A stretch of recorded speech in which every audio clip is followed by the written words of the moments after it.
I will play one videos. I think it takes about 5 minutes. Pak Wahyu, sambil while we are waiting for Pak Thomas.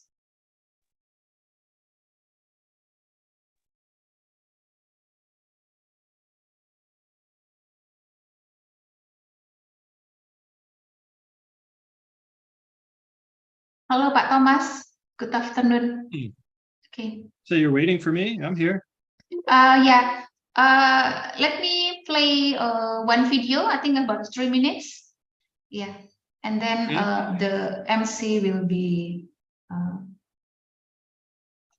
in. Sure. Can I get that one of those backgrounds? They look nice.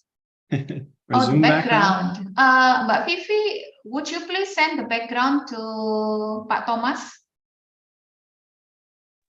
Oke, bentar ya, Mbak. Yeah.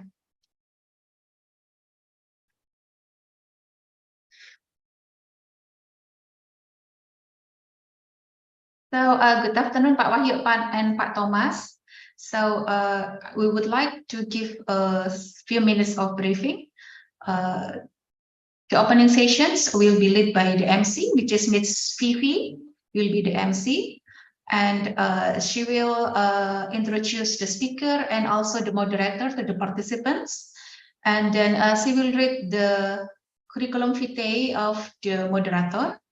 And then the session will give to the moderator, Pak Wahyu, and then Pak Wahyu will lead the sessions. Pak Wahyu will read the curriculum vitae of Pak Thomas as a speaker. Yeah, and then the lecturer session is starts. So, how should I address you? Is it Thomas or Dr. Kaufman or? Oh, you're still muted. Sorry.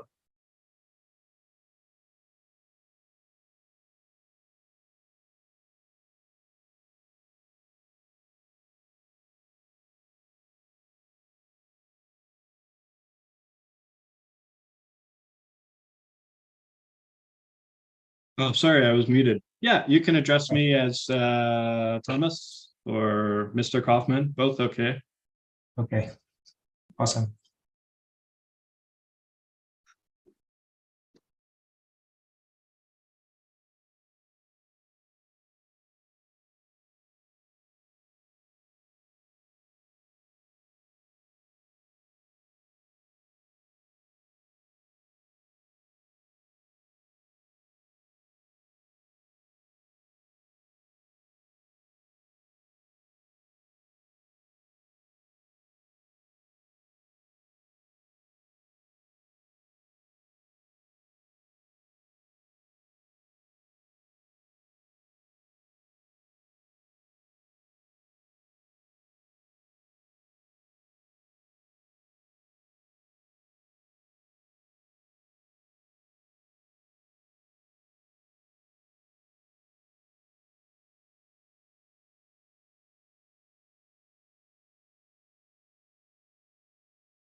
Do you ever wonder what makes a life-changing history? Right, a solid mission of the visionaries. It was Dr. Anka and his colleagues' mission to accelerate technology development. Through the establishment of Institute Technology 10 November, their goodwill has encouraged ITS students to take important roles in both local and global communities. Ministers, CEOs, professors, entrepreneurs, and yes, another history maker. These successful alumni were trained in a healthy learning environment that was equipped with various supporting facilities.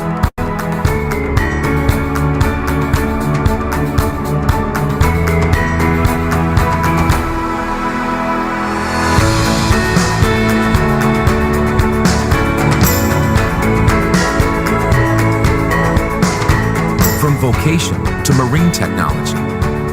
All faculties and departments of ITS were formed to be the best place to learn science, technology, and design. 7 faculties and 1 interdisciplinary school. Scientix, Faculty of Science and Data Analytics. MARTech, Faculty of Marine Technology. INSYS, Faculty of Industrial Technology and Systems Engineering. Electics, Faculty of Intelligent Electrical and Informatics Technology. CivPlan, Faculty of Civil, Planning, and Geoengineering. CreaBiz, Faculty of Creative Design and Digital Business. Vocation, Faculty of Vocational. And Interdisciplinary School of Management and Technology.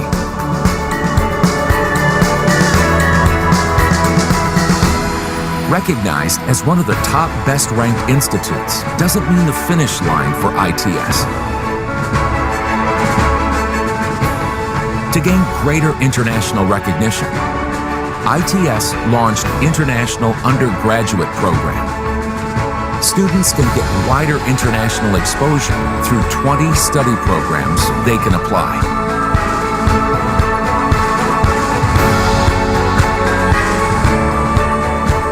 The chances are also open for professors from all over the world to teach and conduct research at ITS.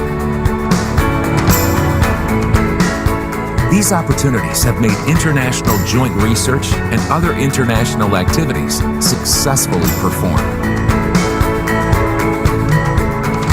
Like IUP, students and lecturers from other programs have also contributed to the ITS achievements.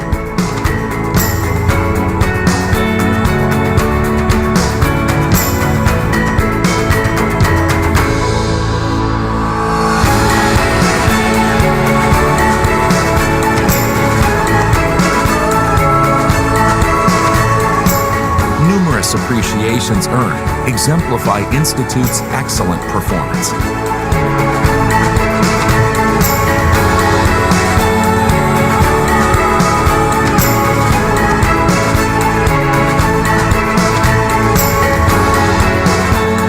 But technology and academic excellence is not the only goal of the Institute.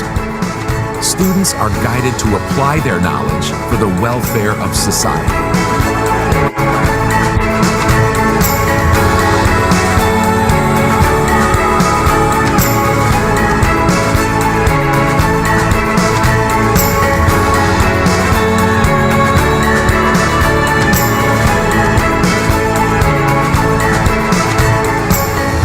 Because to note a new life-changing history, technology must advance humanity. Emang yang paling lebih mahal ya?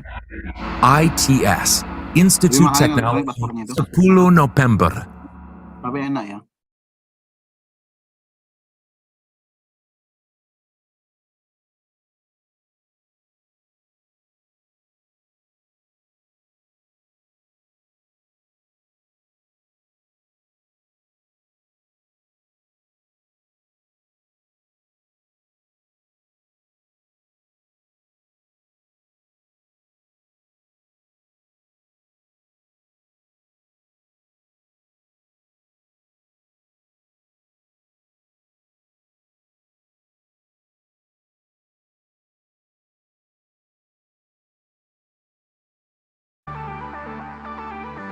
Distinguished guests, ladies and gentlemen, before we start commence the program, and here are the following webinar protocol.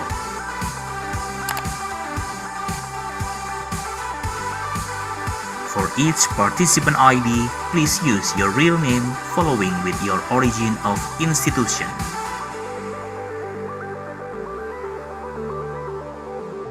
All of participants are expected to mute the audio and only unmute the video during the event.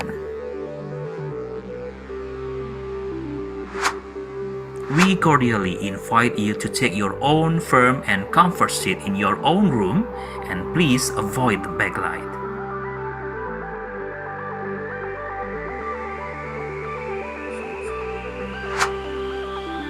Make sure that you have a good and stable internet connection.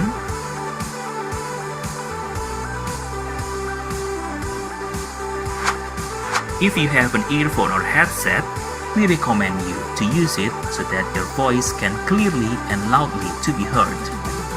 During the Q&A discussion session, all participants, please use the chat box to deliver the questions. Thank you for your cooperation and consideration.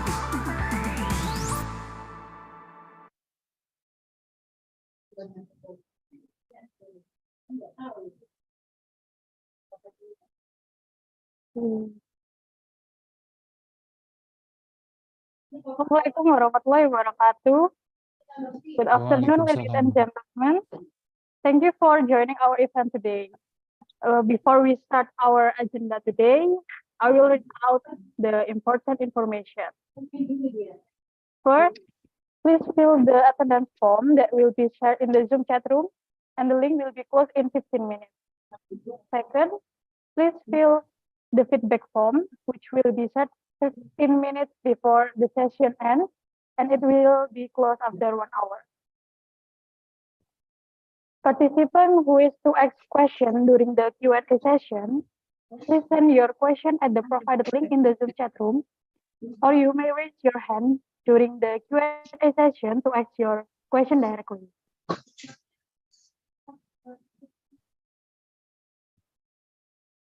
Before we start the session, please allow me to elaborate about today's lecture. Today's lecture theme in RSEP is about finding research idea and literature review, latest tools and methods. It will be delivered by our speaker, Mr. Thomas Kaufman, and the one conducting our today's session as our moderator is Mr. Wahyu Meka from IT. I would like to remind you again to fill your attendance form because the form will be closed in 15 minutes from now. Before we start the session, let me introduce you to our moderator for today. Our moderator today is Mr. Wahyu Meka. He is a lecturer and enthusiast researcher of the Department of Chemical Engineering at ITS. And his research interest is thermal engineering in food processing. Without further ado, to Mr. Wahyu Meka as our moderator, the time is yours.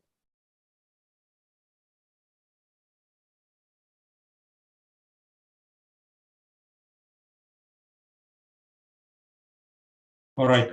Good afternoon, all. Thank you, Fifi, for the opportunity. And this afternoon, I'll be your moderator for our RSEP lecture. And in this lecture, we're going to have our honorary guest as our speaker, which is Thomas Kaufman. And he'll deliver his presentation titled Finding Research Idea and Literature Review, Compressing Latest Tools and Methods, which I believe will be useful for or research your final project and any similar work that you've done currently. Before we get into the presentation, I would like to introduce our speaker.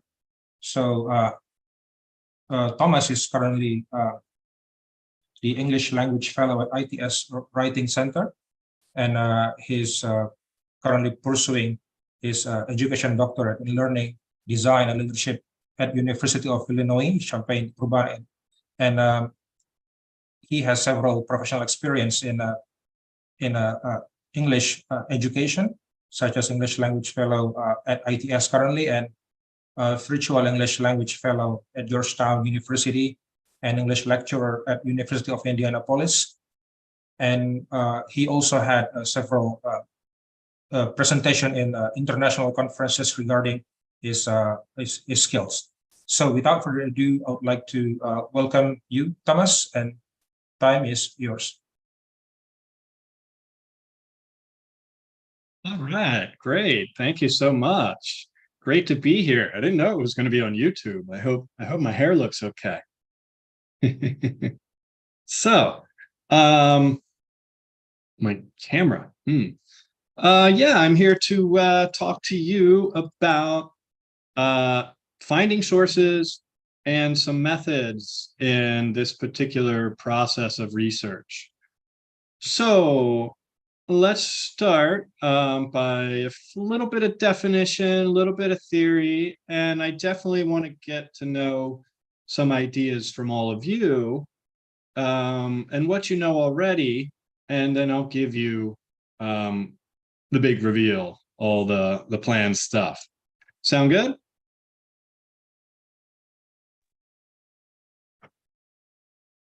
All right, so let's get into it. So we're going to find some research ideas and do a literature review.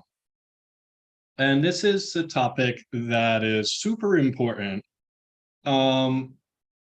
because it's something that even as technology advances so far, there are still critical skills that we as the human can master and can add to this process.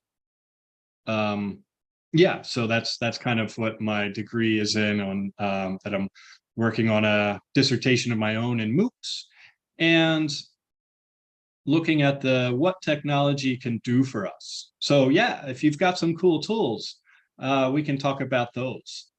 And yeah, I've worked in Taiwan and China for quite some time. My awareness of the culture is better than my Mandarin, and did a lot of writing instruction and published some works myself. Most recently, a book chapter on perusal.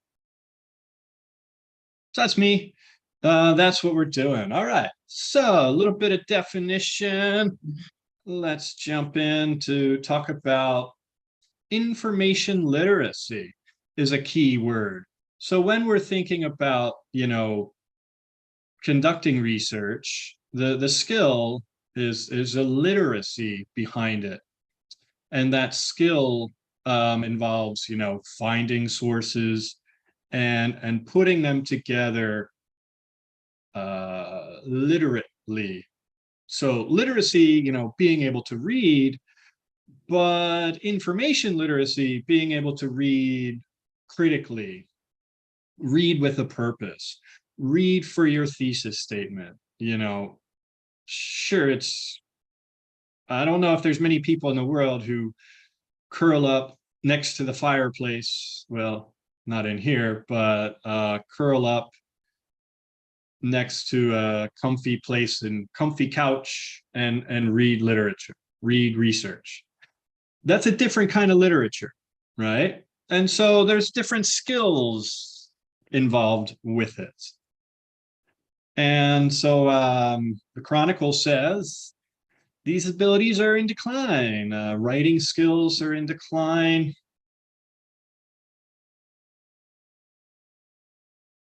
Evaluating sources is another skill. Understanding internet databases, how to access them, how to use them. Maybe you guys are okay with that. Information overload. Anybody feel that one? Yeah. Insufficient database search skills. Yeah. Can we use these databases? Even Google Scholar. Can we use that well? Procrastination. That's a whole other thing about your motivation and managing your time and getting things done and meeting deadlines. Yeah. And again, search engines. So if you haven't noticed, we're going to talk a bit about search engines today. All right, next one, next slide. Good. So what is information literacy? Find, evaluate, use information effectively from a variety of formats. So that's the underlying skill in, structuring your research and finding sources, okay? Information technology, probably no. Tools used by students in the course of their research. So we have these tools, these search engines, other things, other tools, and then also the ability to read the information from the tools and get what we want from that and put it all together properly. So why is it important for being a success academically? Being informed citizens, right? Media literacy. We've got an election coming up, and these sources are super important to be able to really think critically about the information presented and understand who wrote it and why. But that's not really research, but definitely part of information literacy. So that fake news stuff. Getting a good job, sure. Yeah, that can also be good to a skill that you can put on your resume.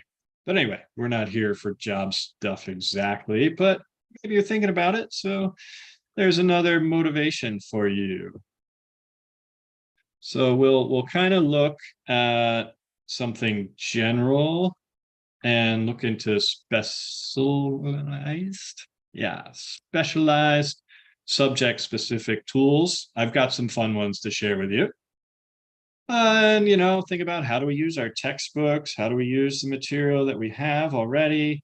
How do we use these search engines? How do we use them properly? Some other techniques with that. First 3 hits, is that enough? Or how do we make it so that the first 3 things that come up after a search are what we want? And of course, something that goes to your research projects, well-formulated search statements, that's part of it. And getting beyond this copy and paste mentality, I think. So using the tool well, and then taking the information that it gives you and using that information well. We've got a lot to cover. Are you ready? Ready, sir. Thank you. Good. What happened? Whoop.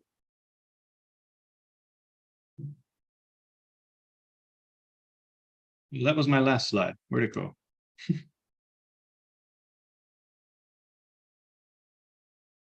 Weird. All right, so I gave you some of the answers. All right, so what I want to know from you, 756 people, if we can take a moment to think, if you're with someone, write this down and have answers. I want to hear from you. Write your answers in the chat or say them. I think it's best if you could take a moment, think about these questions, and write an answer to maybe one of these questions in the chat. And if you really want to talk, I'd be happy to hear from you. Okay? So let's take a moment.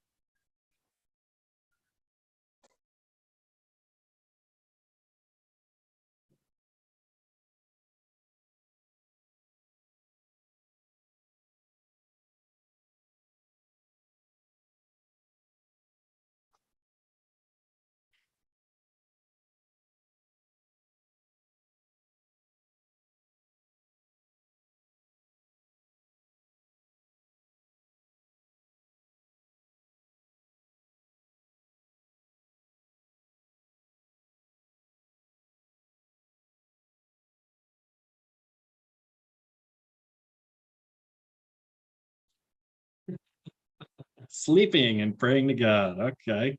Does that work?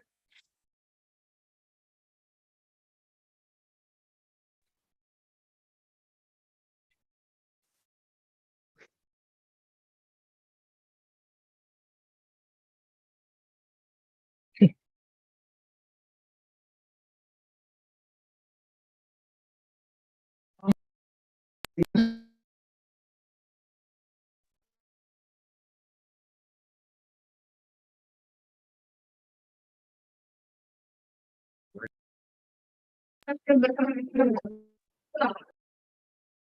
an anime.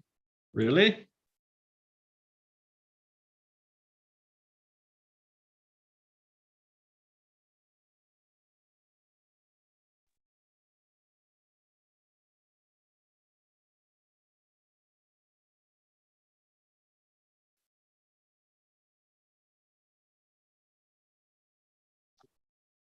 Watch YouTube, read papers. Yeah, can we get ideas from YouTube? Sure. Look at the internet. Sure. How do we look at the internet? What do we do?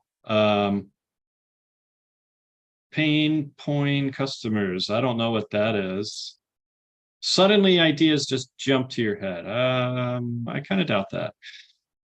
Problems in a job, special task. Yeah, that's great. So something emerges, a need in your daily life. Find in international journals from the libraries, read papers, find a gap, read a journal review. Yeah, meta-analysis, great.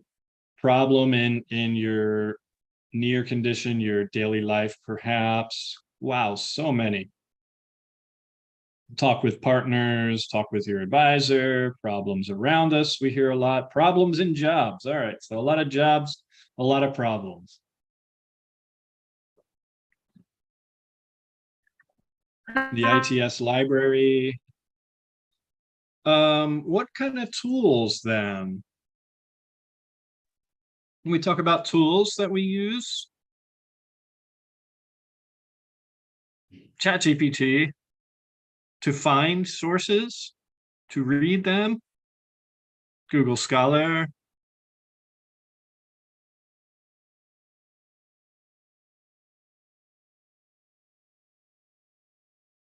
IE Research Rabbit. Tell me about that one.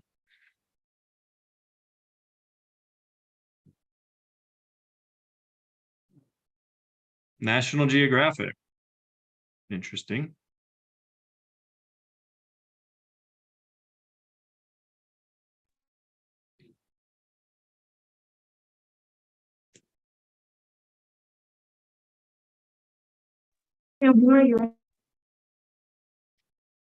ResearchGate. Oh, I like that one. Yeah, ResearchGate. Did you ever email someone? Did you ever message them and ask them about their research? They might respond. You'll make a friend. VOS Viewer. Great. Mendeley. Yeah, VOS Viewer. That's a Sci-Hub. Ooh, illegal.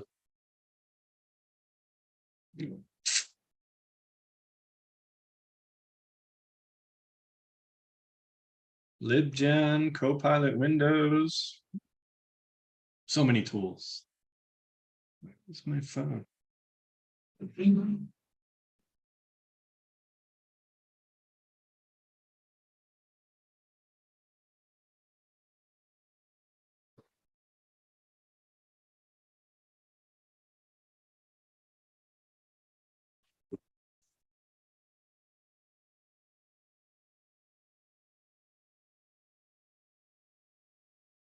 Okay, just got my timekeeper back. Pirate Bay for research. Okay. Discord, GitHub. To find articles, maybe. Professional organizations, conferences. Yeah, those are great places. Overleaf. Don't know what that one is either. Publish or perish. Great. All right. All right. I've got two of the main greatest hits. Okay, so Elicit. Ooh, nice one. So we've got some AI. All right, awesome. So we've done a lot of great brainstorming. Keep those things coming in the chat. Anybody want to talk? Anybody want to turn on your microphone, turn on your camera?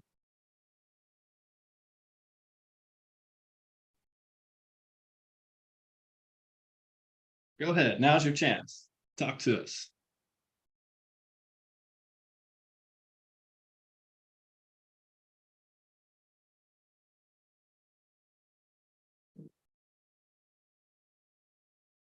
Guess not. All right, we'll keep putting it in the chat. Okay, so we've got a lot about tools, and I'm definitely going to need time to dig into that.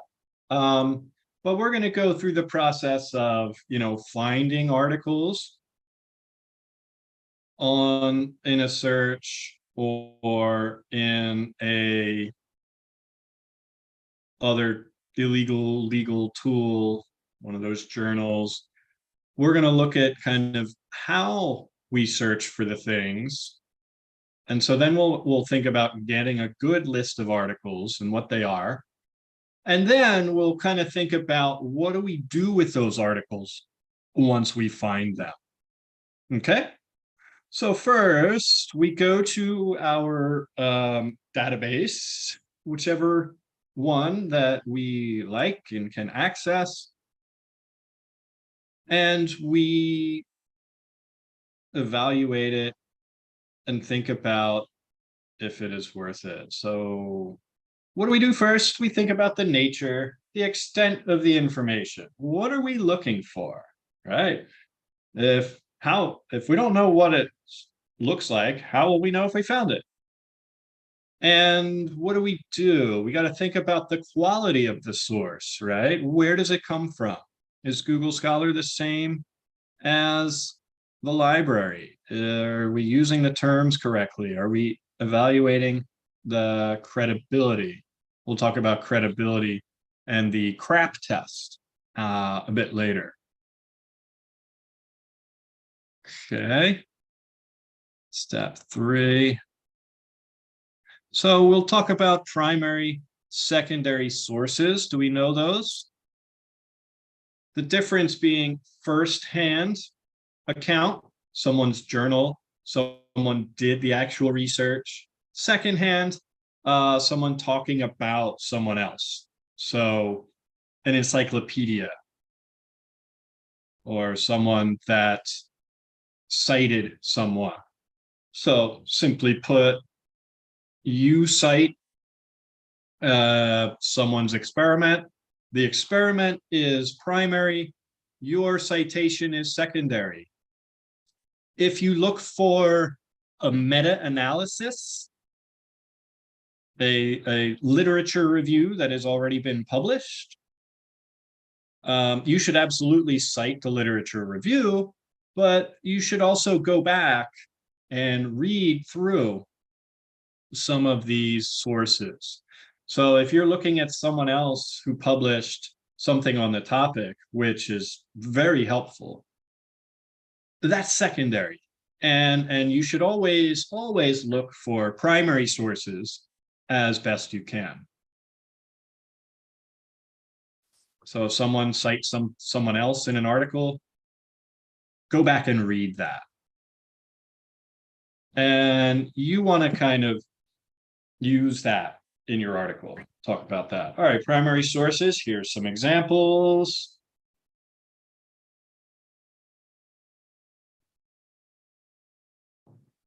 Okay. Secondary sources. Examples of that.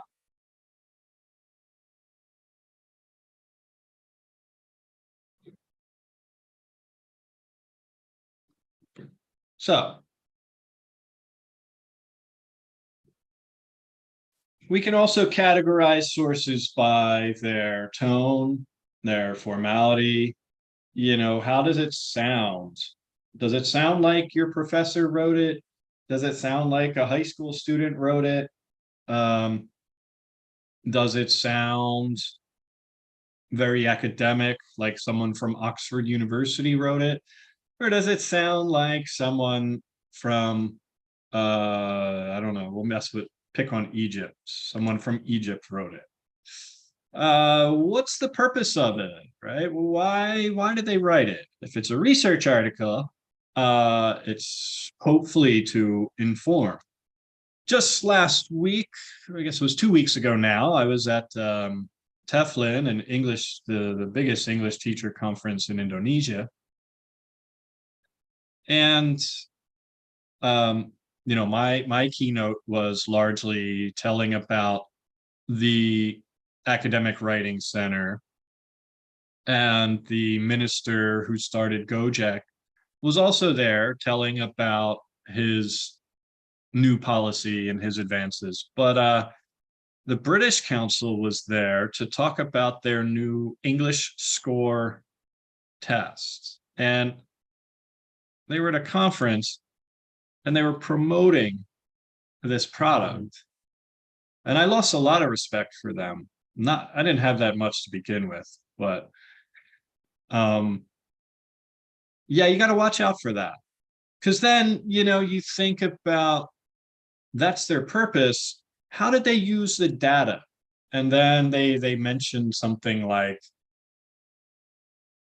Indonesia's computer usage is very low, but mobile phone usage is high, and English scores are low. And it's like, isn't that low? Can we really trust your statistics if your purpose is to sell or persuade? I don't know. So, what is it? Is it a book, an article, a tweet? Do you have to pay for it? Does it come from a religious group, a political group? So what is it? Is it self-published? I wrote a book. I published it myself. You want it? You want to buy it? Articles that go through a peer review, articles that have been checked by, experts in the field, they're going to be better. Okay, who's it for, right? Most of the stuff on Google Scholar and these EBSCO, Elsevier, they're going to be for a scholarly audience. But sometimes, if you're reading something from the newspaper, yeah, it might be a primary source if it's an editorial, but it's not written for a researcher. So you really shouldn't use that in your article too much.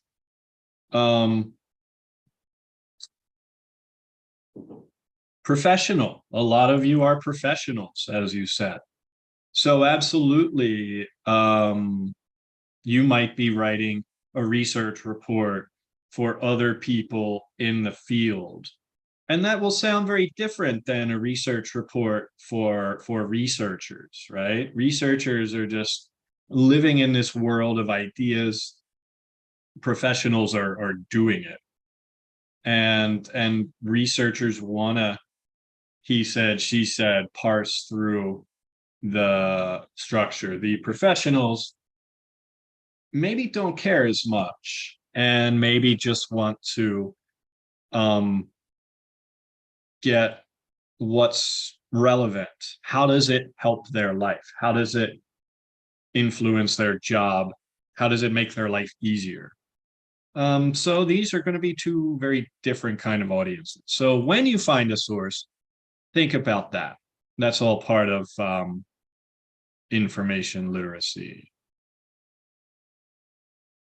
Scholarly popular sources, different titles, peer review or not, different languages, authors, yada, yada.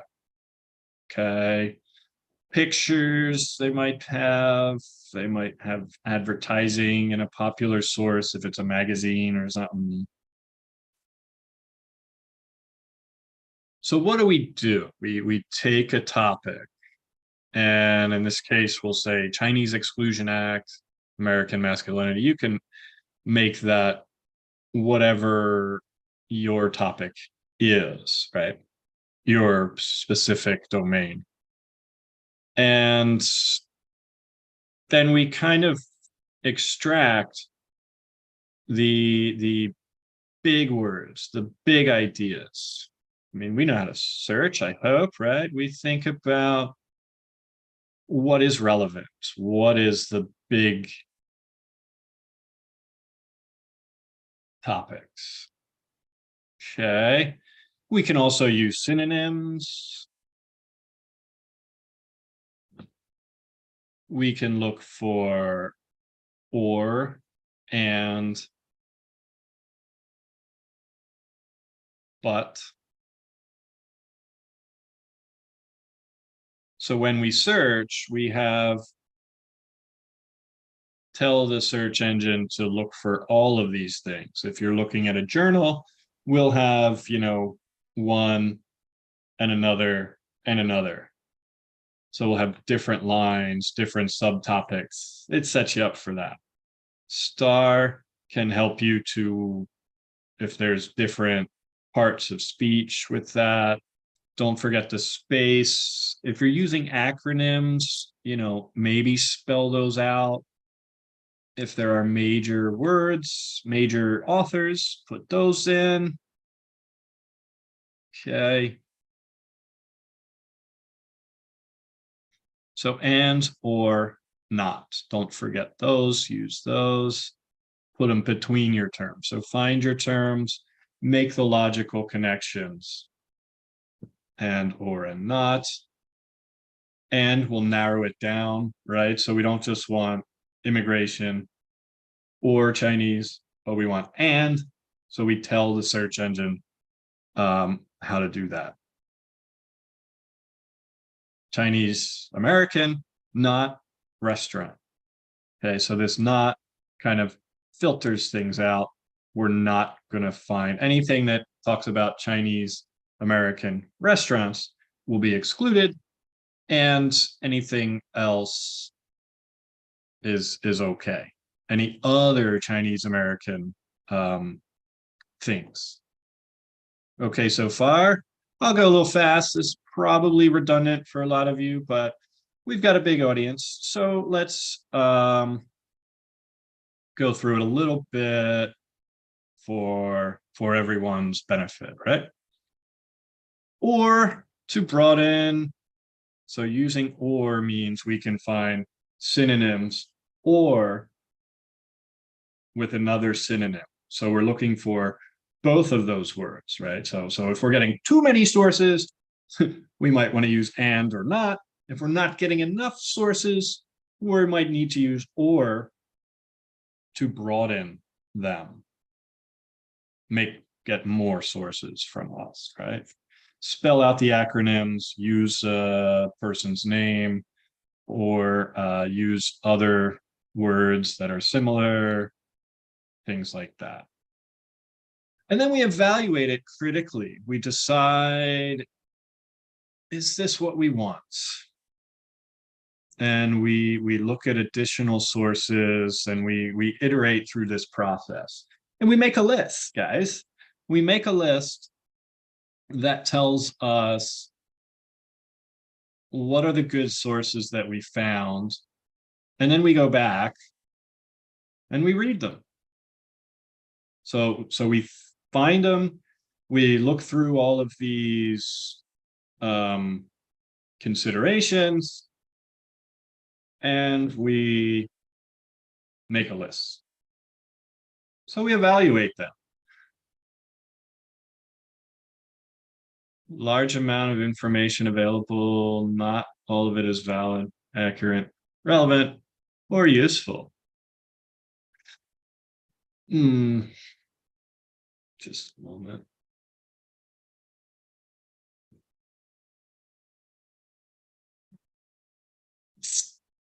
Yeah, fine. We'll go through this one now.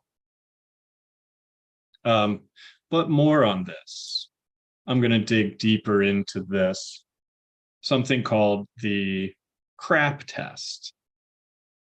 And I'll give you a little overview of that. Think about who wrote it, read the introduction, read the preface, right? So before we put these things on our list, we want to determine if they're worth being on our list. Sure, we can always go back and take them off of our list, but we don't want to just read the title and say that's enough, right? So we want to consider the CRAP test. We'll go on later for that. Think about the language. Does the author sound smart? Do they sound like they're trying to persuade? Do they sound like they're trying to sell you something? Is there a lot of citations, a lot of facts, right? Looking at the evidence as well, we'll talk about that. Cross-check it, right? Just especially in the age of GPT, GPT loves to make stuff up, make up fake sources. Check that, right? If you find something that seems strange, click that DOI, type in that other article. One, see if it's real. Two, think about if it fits. Just because someone else said it in their context doesn't mean it applies to yours.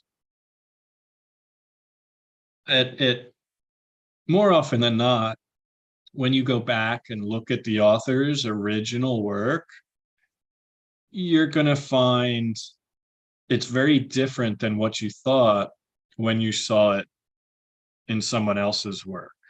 So that's why it's good to always use the primary sources. Timeliness, we'll talk about that too. Look at the references of the article. Are they using good published works from well-known authors? Are they using newspaper articles? And practice. Sure. Relevance, we'll talk about that. Sometimes you do want social media. Why? It's quick. Newspapers and media, also quick, a little bit slower, right? Nothing faster than the person's tweet when the person says, blah, blah, blah, broke up with someone, or someone is a Nobel Prize winner. Someone says, I've been selected for the Nobel Prize, and they put that on Twitter. That's a primary source. Is it acceptable? Well, it's fast. We might have to wait a while for the actual ceremony, and then the actual newspaper article, and then the book that comes after, right?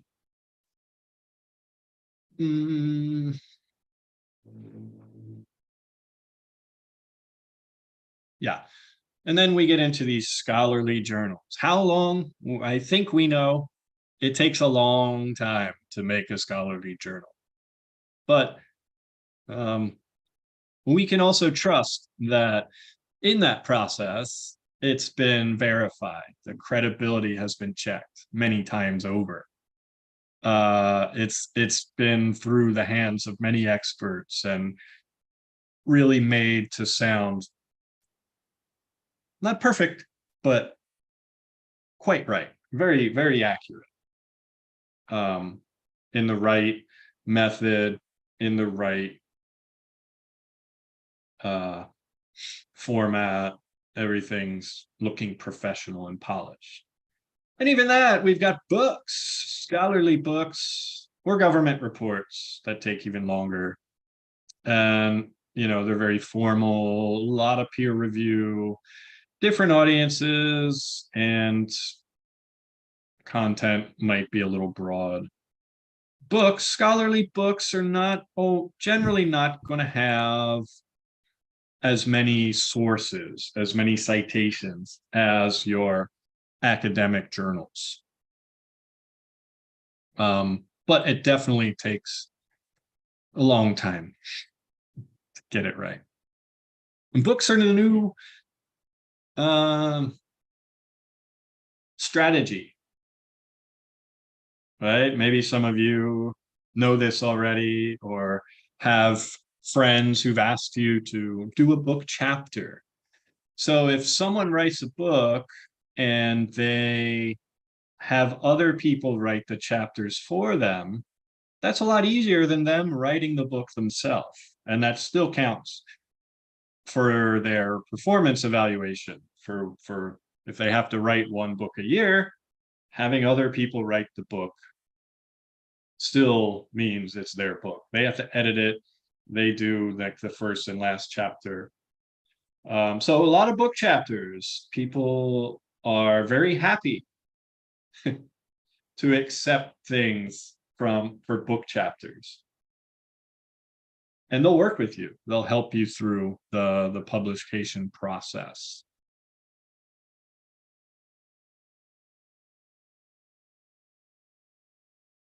So yeah, use more bibliographies, use more databases, search statements, research journals. Be a more advanced researcher, right? And I showed this already. So that's the first part. Yeah? Questions? Type your questions in the chat.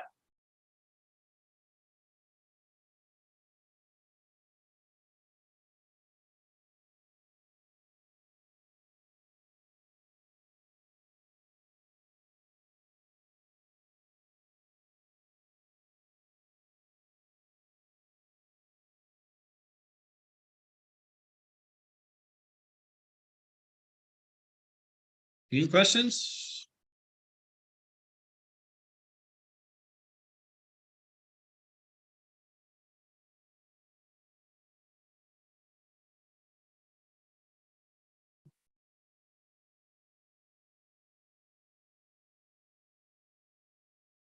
Any questions from the audience?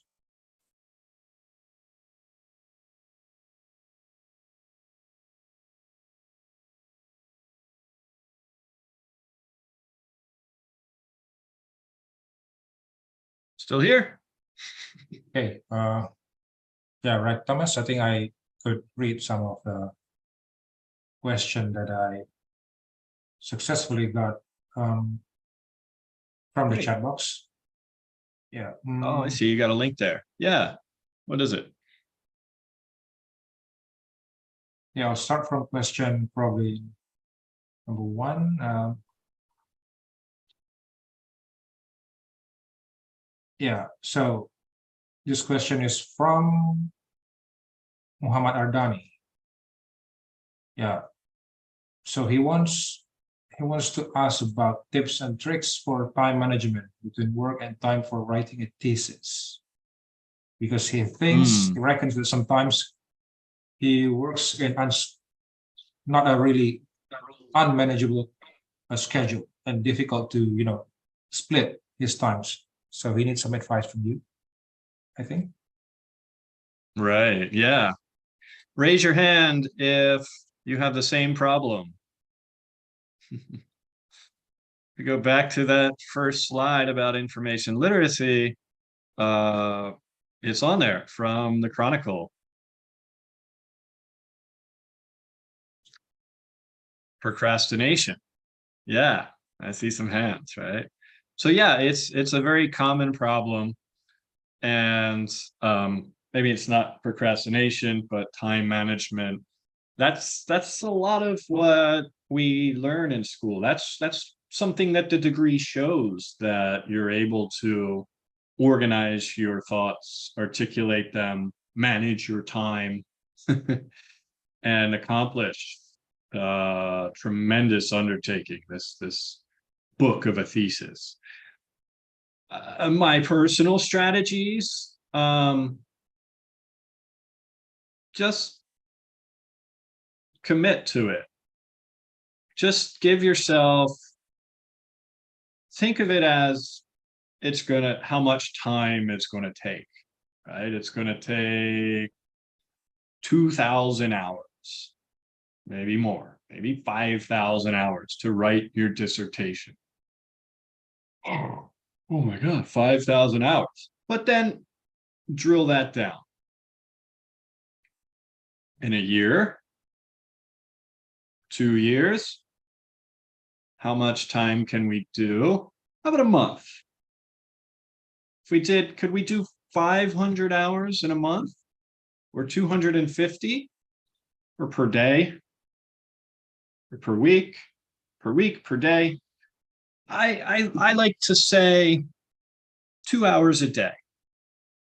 And for me, I know that the hardest part is starting, is getting there, sitting down and doing it.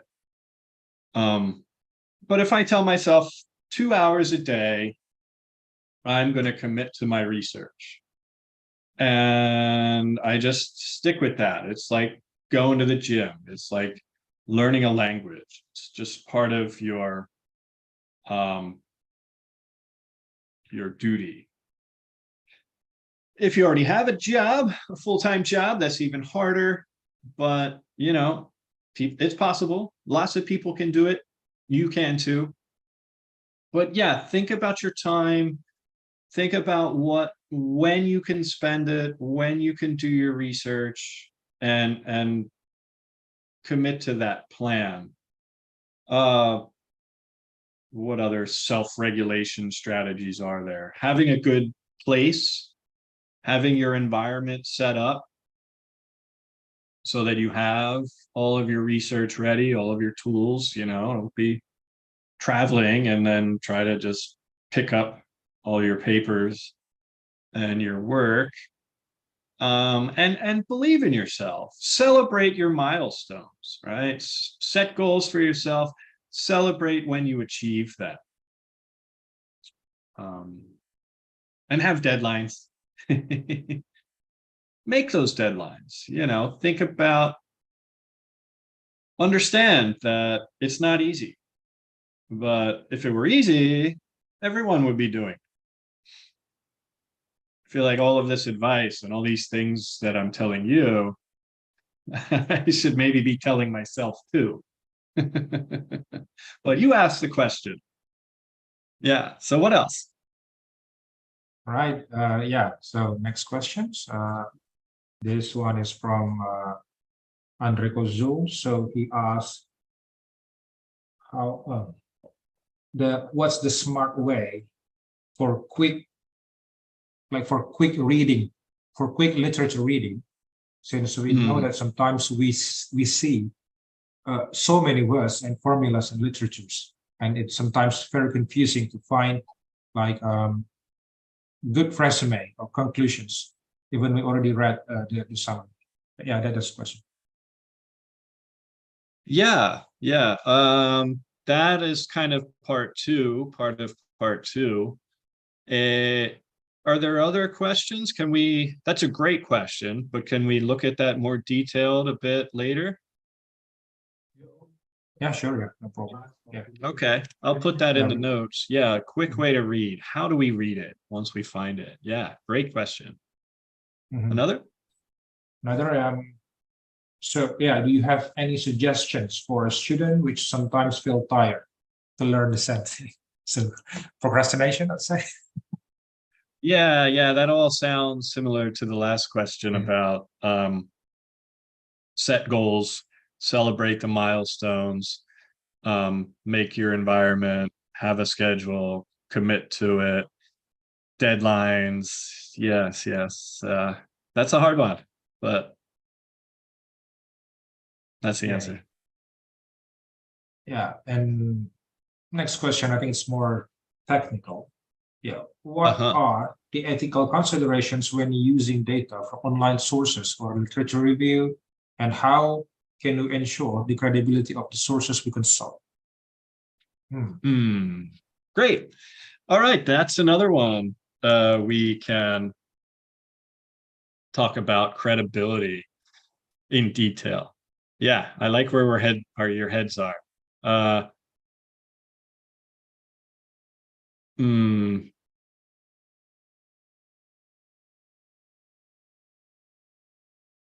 The retaining the data. So if you're citing someone else, you want to look at the key findings, I think. Well, it depends on exactly, do you want all of their data?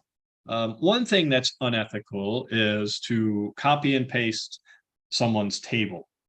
Don't do that. They worked hard to make that table. It's very tempting for sure. But no, you got to make your own tables. So just summarize their data, contextualize it to how it fits into your work, and give them credit.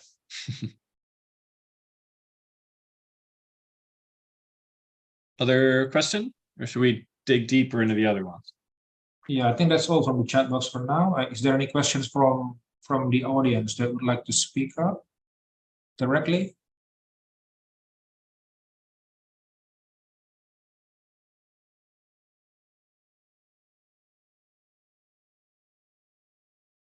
Yeah, I guess not. Okay. Yeah. Yeah. So then let's get a little hands-on, shall we? Jump to the Google Scholar. What I might need is a topic. Let's look at a topic.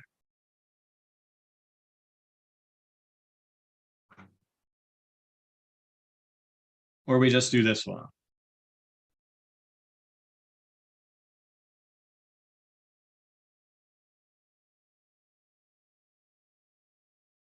Does that work?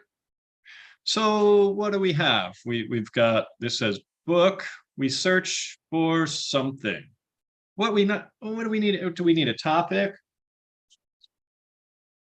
We need a working thesis, right? So we need a problem. So let's say the one approach could be we don't have the problem.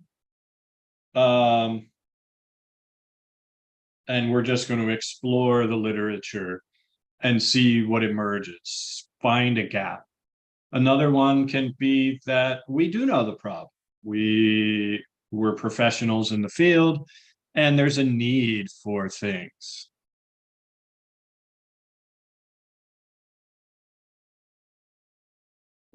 Right. Okay, tell you what, I see a question in the chat. Let me jump right in.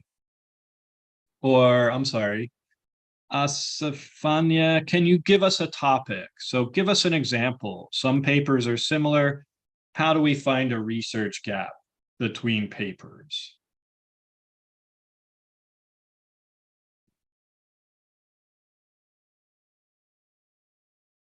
Give us a topic, and that'll help us with the next part. There's a lot of AI that can help us read papers.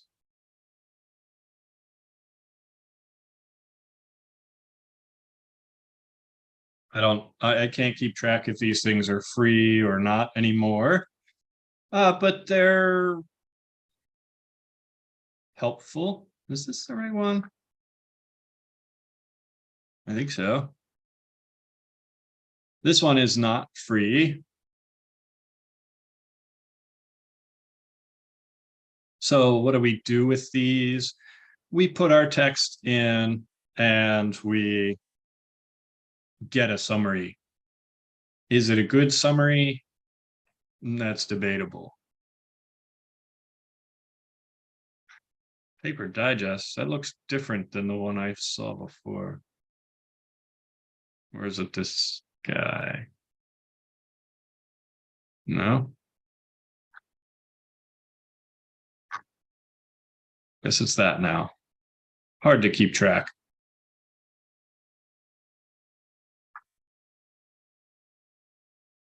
Look for a new topic, more sense for solved. All right, so we're thinking about topics then. Can we have an example of a topic? Let's make this real tangible.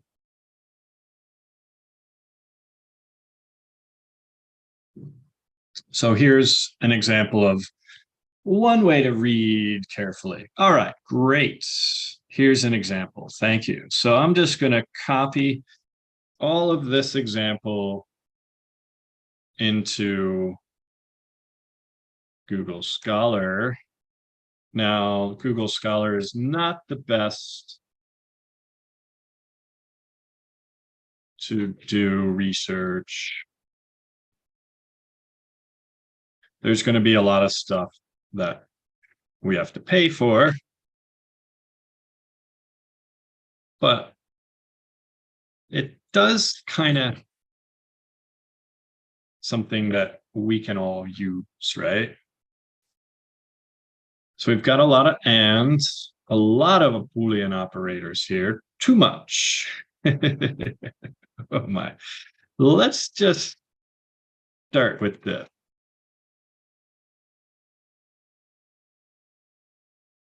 So we'll just put in our terms, see what we get.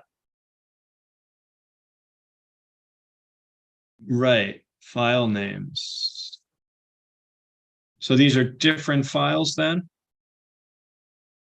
So if we put all of this in, we get one. Well, that's good and bad. So first thing this tells us is International Conference on. So this is a conference paper, and really maybe not as peer-reviewed as an article, but it's 2022.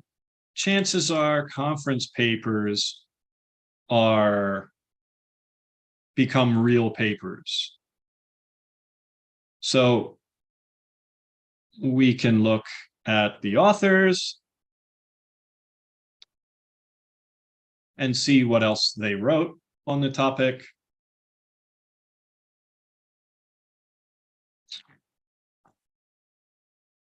I don't know about that one. One citation, authors who had one paper. These look like students, and not going to be our most credible. How about we just say, think about keywords, right? When you have an abstract, you need to put keywords. Computer search engines like keywords. See if that gives us anything. All right, 378,000 results. Is that good? What do we do now? Well, we've got whatever Google gives us first. And if it's not free, we can also go to our database and find it there. The Almighty Grail, the Holy Grail, cited by, right? We definitely want to look at this. So this one, probably not something we're going to want to use, right? Cited by one. Cited by 573. Wow, a book from 2012. That sounds better than this thing from 2003. Proceedings are from conferences, right? So let's look at our book. 2012, still not that new. Now, right, well, let's look at our table of contents, because what we're looking for in this book is not human-computer interaction, but multimedia research. Or just research is a bit of a redundant word. It's all going to be research. Let's see if we can just find in this book, in the table of contents, and then this helps us to kind of go through the book too. So we know this is a book on human-computer interaction. Let's see what comes up for multimedia. Not much, only references. Okay. Let's look at the table of contents.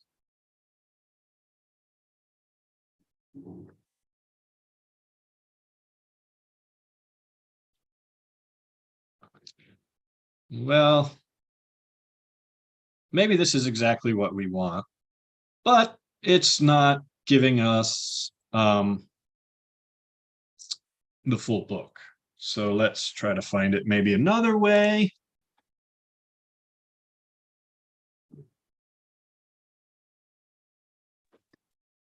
Look through the table of contents. Look for multimedia stuff. See if anything here is what we want.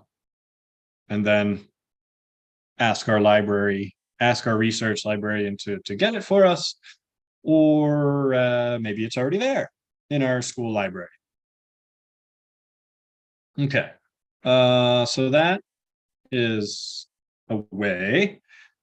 What else can we do? Let's say that's a book. User experience. Instead of based on, we'll just say and.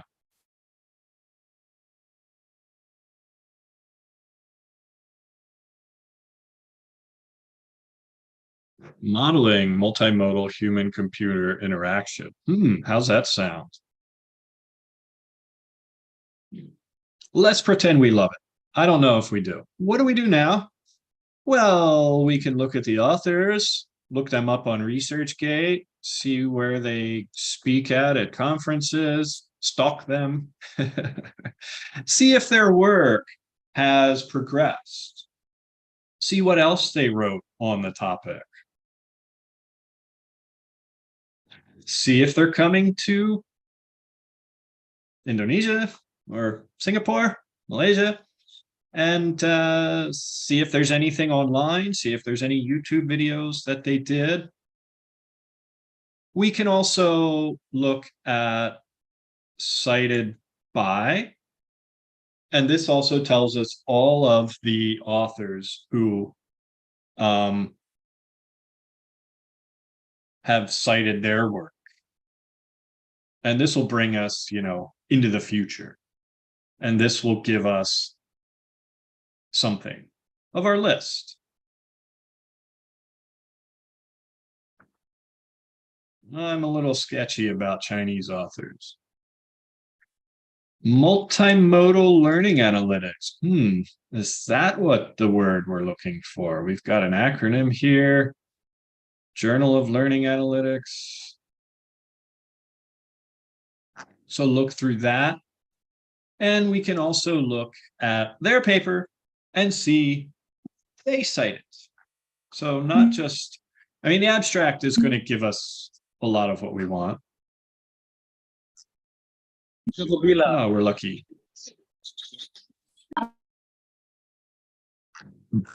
Jump down to the references that this work used. Okay. So again, I don't know if we love this, but we'll pretend that we do. And we can kind of look forward and backward in this. Another great tool. And again, what we're doing is looking through these.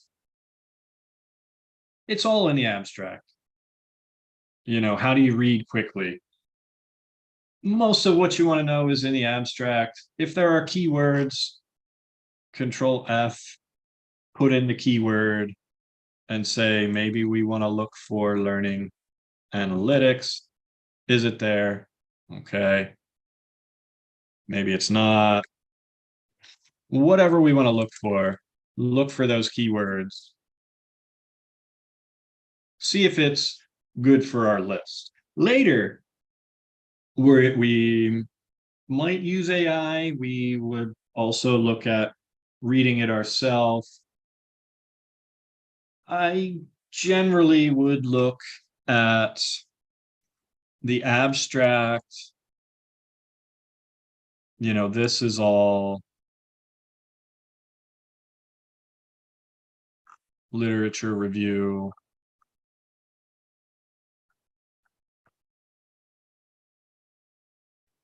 And the conclusion.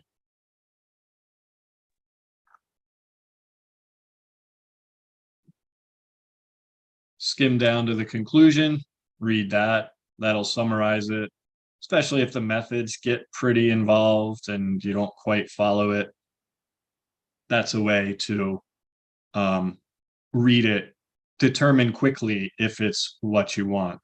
And while you're reading, keep a lot of different questions in mind for that. Probably we'd want to look for a word like gap or future research, future work. always have this. This is great. This will absolutely help you to consider a topic. In a future work, we plan to extend existing software development such as this with primitive for better tools, blah, blah, blah. Okay. So that's their future work. Sometimes they'll also mention, you know, other researchers could explore these areas. Now, this is 2012. Other researchers may have explored those areas. So that's why it's good to be current. So yeah, we're finding out if this is something we want to use.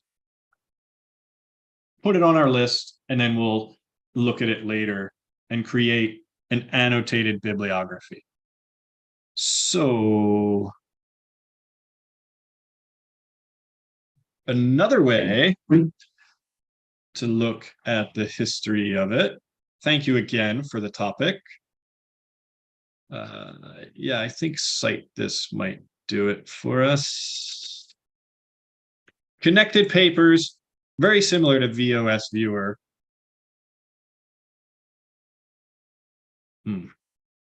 Doesn't always work the way we want. I think if we put a title in here, no, DOI, I think will give us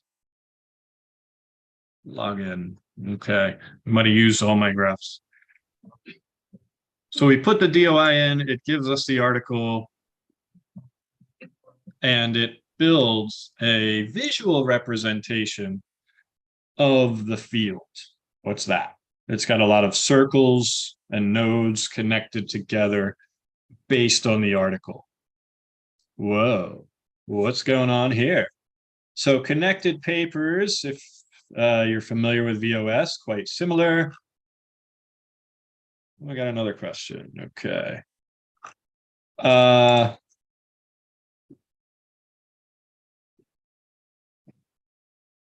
This is it.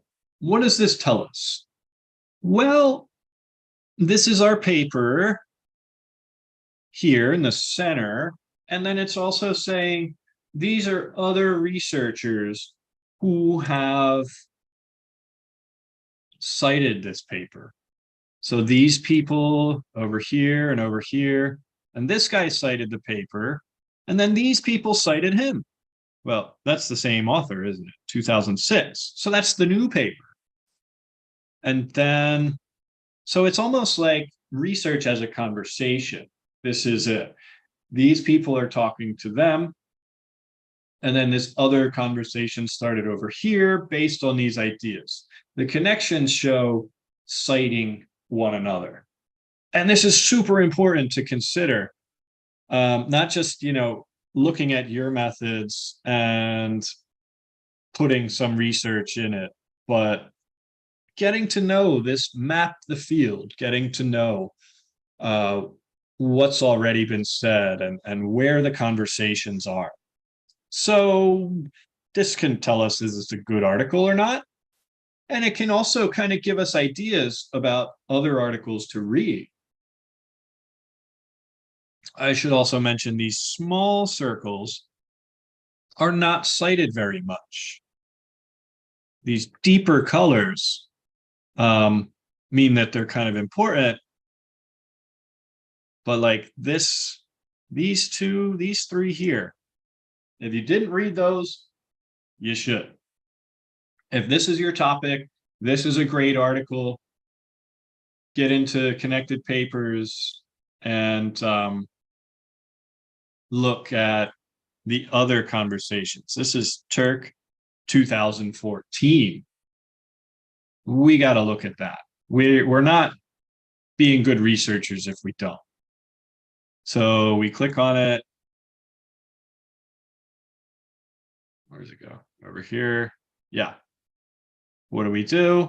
Oh, multimodal interaction, a review. Okay, we found a literature review. Fantastic.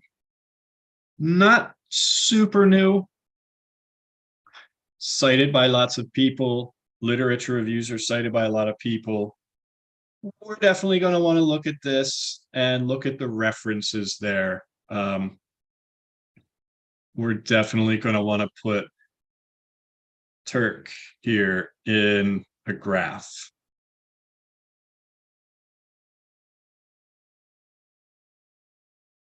If we can. Yeah. Look at that. See the difference?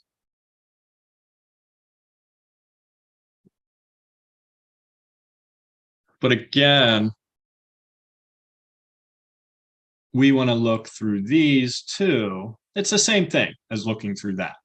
All right. Yes, good. Literature reviews, great places to start. Connected papers. You definitely should be reading this too, not just taking quotes from the literature review and putting it in your work. Okay. There's a bit on using the tools and searching. Thank you so much for the example. Another question. Could you suggest where to find a good literature resource? Maybe 5 or more. Yeah, this is it. Anything that says a review. That's a great place to start. The more recent, the better. Probably when you look through this, you're going to find someone else in 2022 who did a review. And they're going to be valuable, more valuable. So if you just need 5 good sources, yes, a well-cited literature review will be great.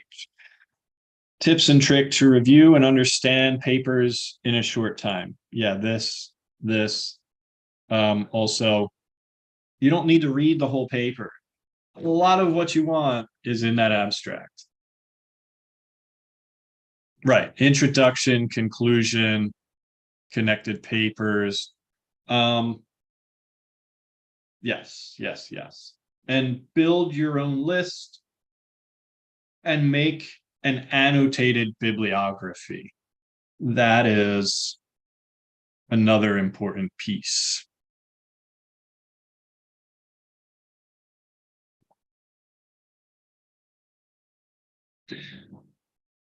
Annotated bibliography. But let's take a step back. There's one more piece to thinking about these tools, and that is the CRAP test. Where'd it go?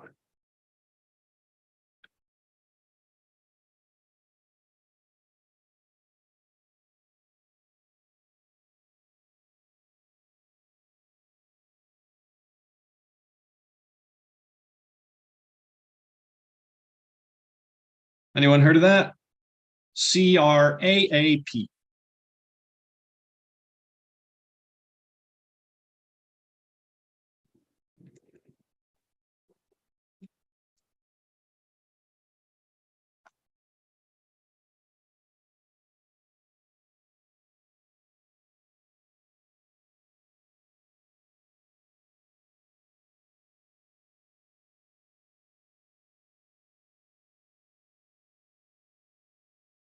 Okay.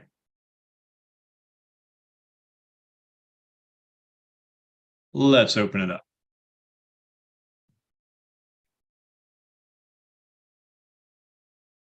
So part 2. So now we find sources.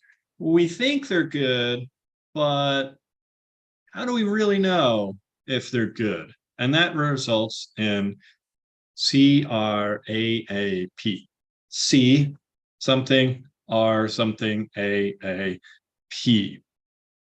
That is, it's an acronym. We've talked a lot about these words already. So please, in the chat, take a guess. What do these words mean? What is C? What is R? What is A? What is A? Put in some letters. Put in some words that start with those letters. I'm going to grab my charger here. Consent. Nope.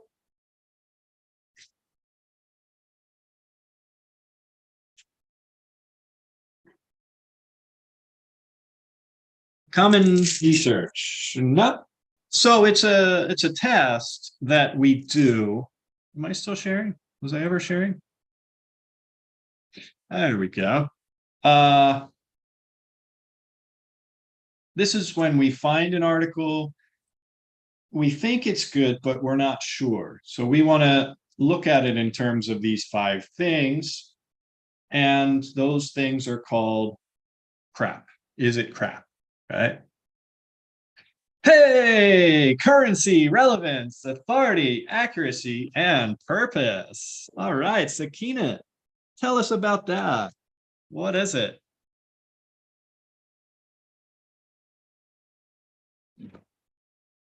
Maybe you just looked it up online.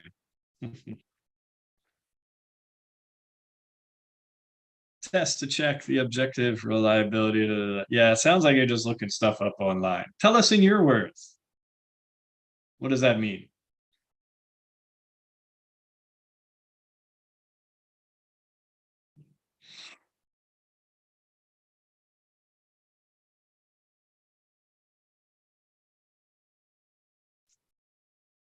Up to date, currency, relevance.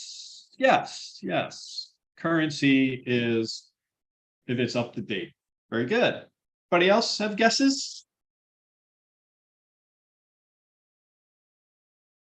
The time the article was published. Yes. When?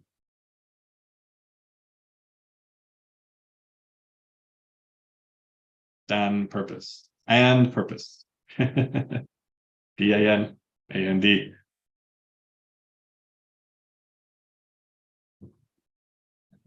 Relevance, authority, accuracy.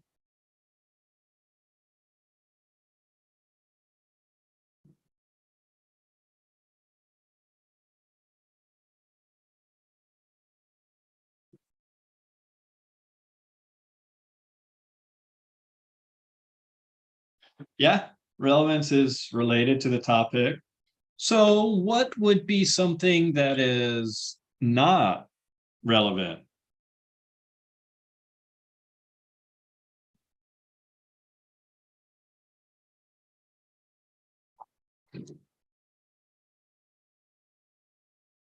All right, we're not getting a lot in the chat. I'll just get on with it then. Let me put me somewhere.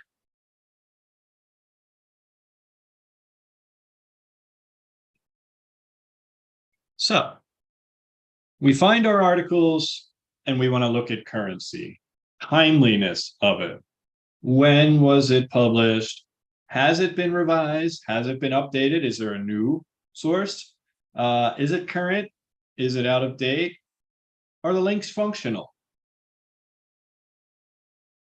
Is there something newer? Is there something better?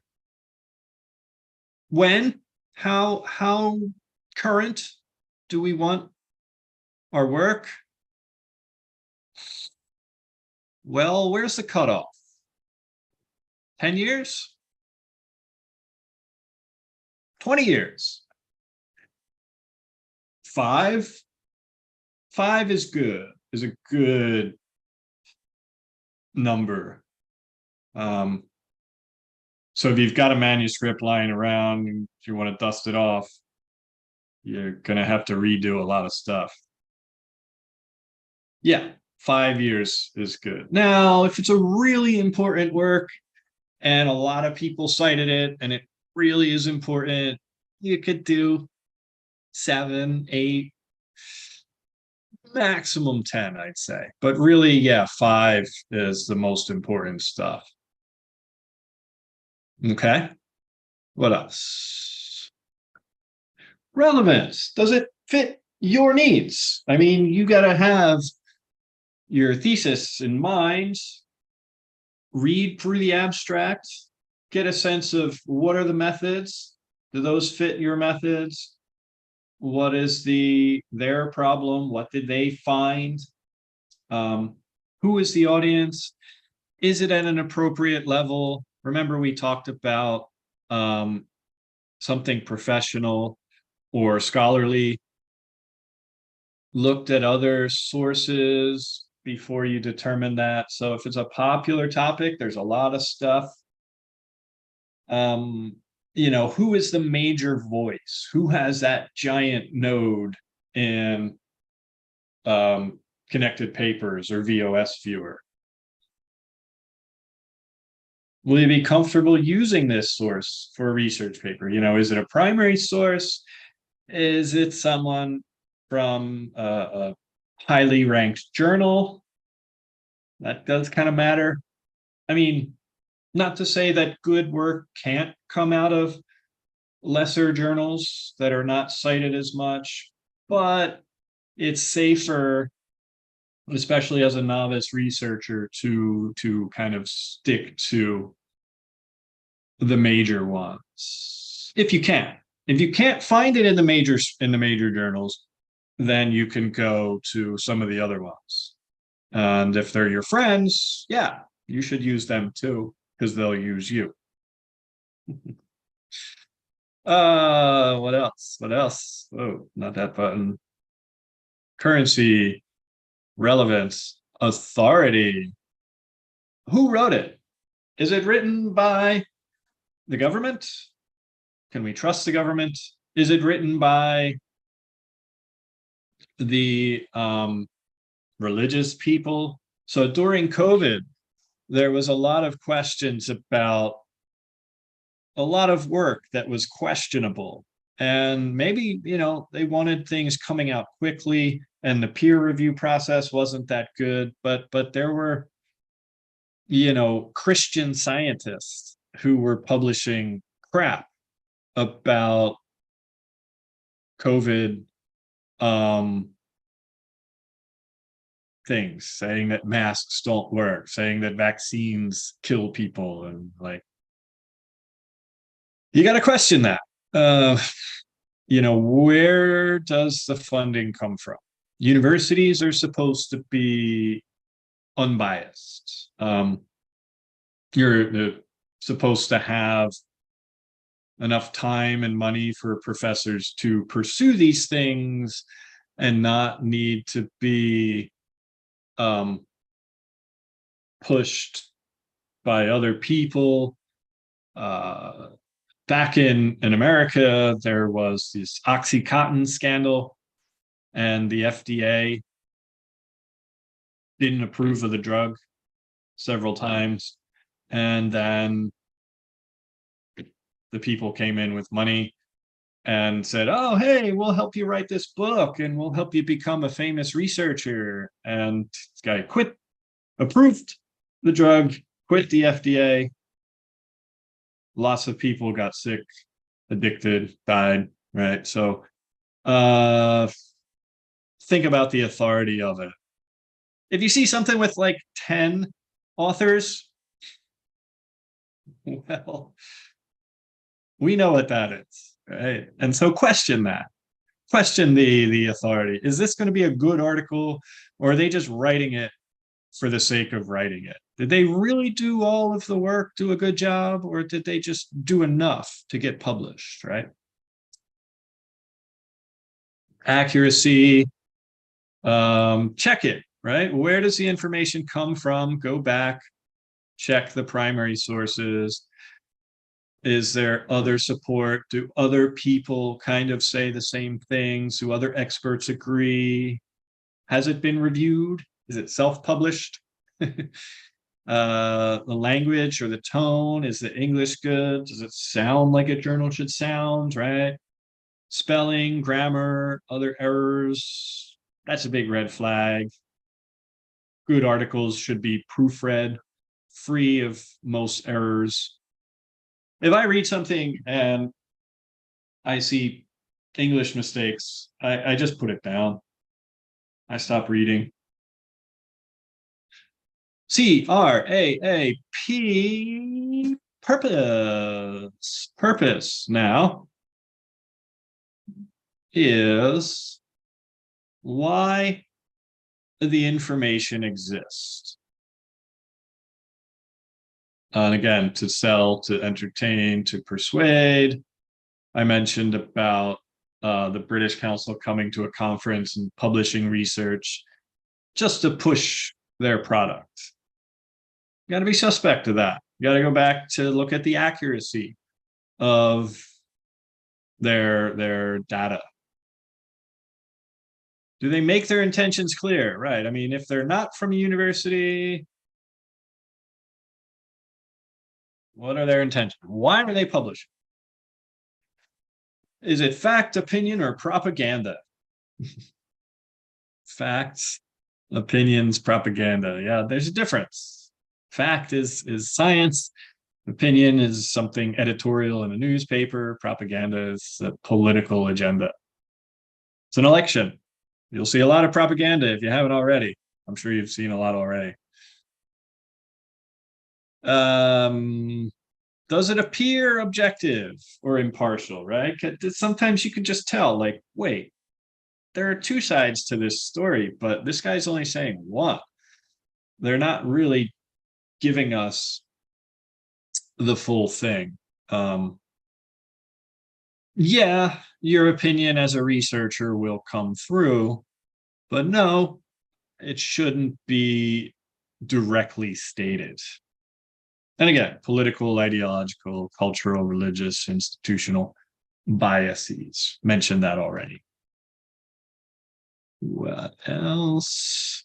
I think that'll do it for our crap test. Check out the California State University, I think it is, Chico Library. We can have a whole worksheet on the crap test.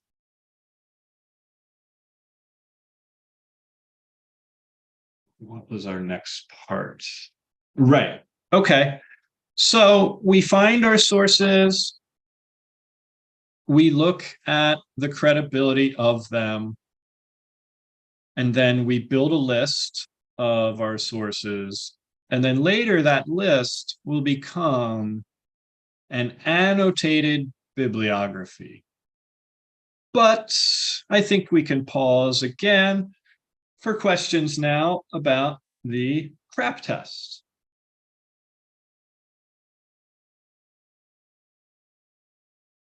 Anything come up in the other chat, moderator, or Zoom chat's okay?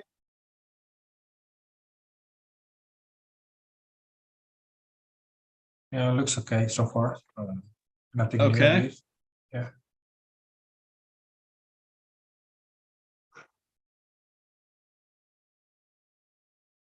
I'll put a little handout for the crap test in the chat.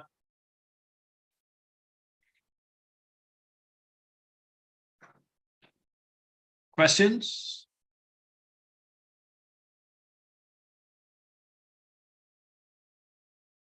Any questions from the audience? Oh yeah, we have a hand raised by Alif Aditya. Yeah, you may ask your question, Alif. Okay, thank you. Can you see my screen? Oh, okay. Sorry, I'm sorry, but my webcam just died, so I can't show my face. I'm sorry. I have a question about the crap. I have a question about the crap test mostly in the reference of relevance, authority, and accuracy. I have a few cases where I have to do research on really obscure, not obscure stuff, like a field that nobody has done research in, say, years or sometimes decades.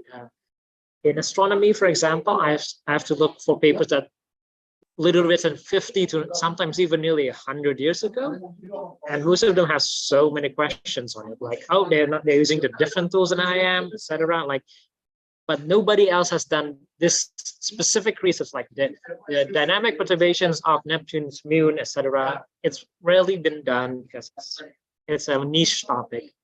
One example I could think of was the effects of electromagnetic something against solar radiation does. It's the few research I did found was like from a few years ago, but they are from an institution that doesn't have what I think the correct tools to measure it, kind of deal. Like, you know, do they really have that tools? Like, if NASA published it, I could have gone, okay, that's NASA published it. Okay, they have the tools, they have the satellites, but it was from, I forgot, I think it was from, I think it was Europe, but I don't remember. Probably the Eastern Bloc, probably. And I don't remember if the Soviet Union have those kind of satellites. So I'm just thinking like, that's one of the examples. Like, could I really trust this data to be, can I really trust this? Like, what should I do if the data is so sparse and the distance between tests and research is so many years that in some cases they're using different units of measurements. So sorry if I'm just jumping around here, but I'm just asking from kind of experience. Oh yeah, no, don't need to apologize. I appreciate all questions. That is, I do kind of wonder though, why no one else has taken up this research. Why did this research stop? It's mostly really niche, like not many people do it. Not many people get funding for it. It's like, it's not fancy as, you know, oh, the next generation space telescope or this really cool supernova. It's just the effect of some dust in particle in extreme magnetic fields such as Jupiter or the gas giants. So it's really not that interesting for the majority of people, and getting research for that is, you know, not in many people priority. So and the only reason I'm looking at this is because I'm interested in this one topic, because, you know, random question. Like I like to search random things sometimes. So, yeah. Sorry. Thank you. That's my question. And you can get funding for this? Well, I'm not the researcher. I'm mostly just doing this as a hobby, really. Astronomy is my hobby. My main research is actually machine learning. Oh, okay. And you have tools for it? Well, anyway, so yeah, so back to the relevance, authority, and accuracy, right? Yeah, there are exceptions, right? If it is in fact very niche and you've searched high and low for something newer and modern, then the 5-year rule is not a hard rule. It's kind of soft, and maybe it doesn't apply.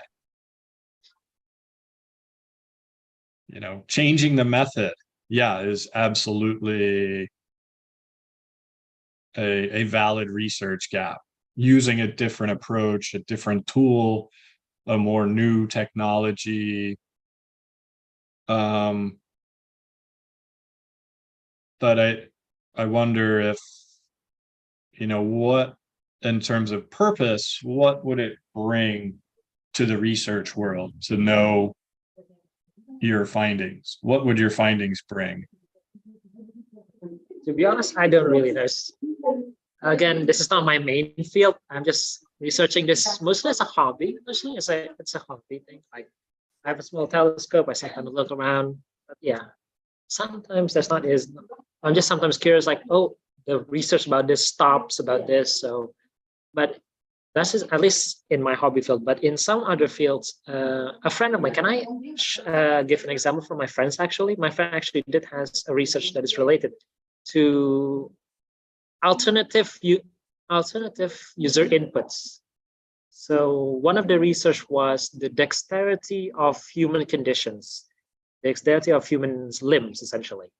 And one of the research they found was from the 80s, from the 80s or 90s. And there hasn't been any newer one, at least that they could find, that is publicly available. So how should my friend, in a way, handle this? Like, should he trust the older data, even though they're using what we consider now an imprecise equipment, even though it was precise for their time? Well, yeah, you could trust it for what it is for the time, but absolutely contextualize it and mention that, you know, that's part of the gap. The research gap includes the history, I think it's called, that it needs to be updated, that there are new tools and that there's more that can be said. So yeah, of course, use that in the literature review to say this is everything that's been done. It's not enough. This is the new method. has new tools, and it's going to bring, new insights to the field. All right. Yeah, I guess I'm mistaking like because my main research anyway is AI. So the 5-year rule is very, very entrenched. And sometimes when I'm looking at my more hobby stuff, like stuff I just read for fun, yeah, it sometimes doesn't work. All right. Yeah. Okay. Yeah. I understand. It's a framework. It's kind of a not always applicable. Yes, the CRAP test is not always applicable. You've mentioned some cases where currency is in fact the research gap. So yeah, that 5-year rule would certainly not apply. And the tools are only as accurate for what they're as valid as they are to produce the data. So it's not like the researchers gave false data. They just gave the best they could at the time. Yeah. Yeah. Yeah, you're right. Yeah. Yeah, thank you. That's an interesting point that doesn't always apply, but generally. Yeah, especially in my main field, yeah, that's very, very applicable. All right. Okay, I think anyone else would have the question. So thank you for the short discussion. I'm sorry for taking quite a long time for my question. I guess this is more of a discussion, I guess. So yeah, thank you very much. Yeah, you're welcome. Nice to chat with you a bit.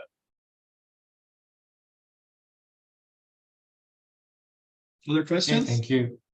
Thank you, Olive. Is there any other questions?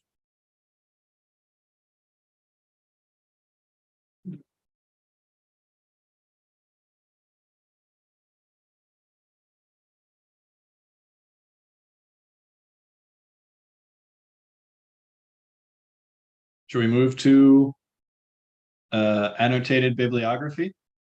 Yeah, I think so. Yeah. All right. Hey, where'd it go?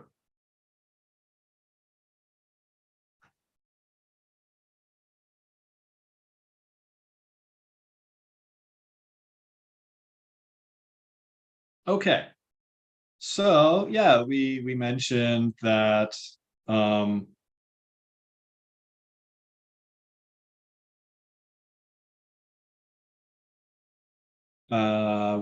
ways to find sources, ways to read through them.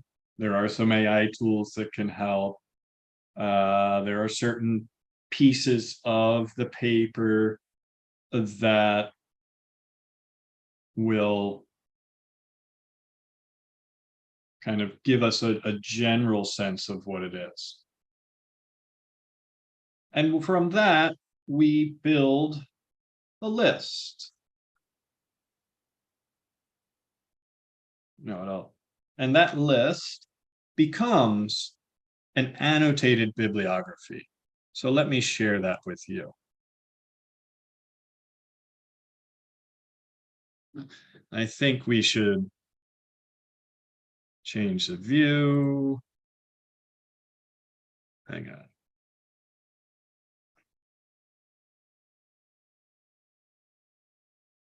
Hopefully this is redundant, but if it's not, take a good look at this. So here we have the source, and actually we start with this. We start with this list. First, all we have are these, right? And that's why some of these we can see we decided not to annotate. So we had our topic, we went through the CRAP test, we looked at the articles, we found as much as we could, we put them in our list, and then even that, sometimes we then maybe send our list to our advisor or send our list, really looked deeper at our content and decided, well, This is from 1992. This is not going to work. So we didn't add this source. This one, I'm not entirely sure why they chose not to. Maybe they just ran out of time. CBS Mornings 2021, nobody cares, right? Nobody rewatches the news. That's such a bummer of a job, right? You're on it and then you're done. You're a person, but so this is not, while it's relevant, it's not that current, and it's not peer reviewed. So that from this list, they then chose things that were worth annotating. And so we make this list of our sources, and it's a working list. You know, maybe if we make a goal of not 2 hours, but maybe we could say add 5 sources to our list, or read one article at a time, right? We read one, oh, we don't need to annotate it.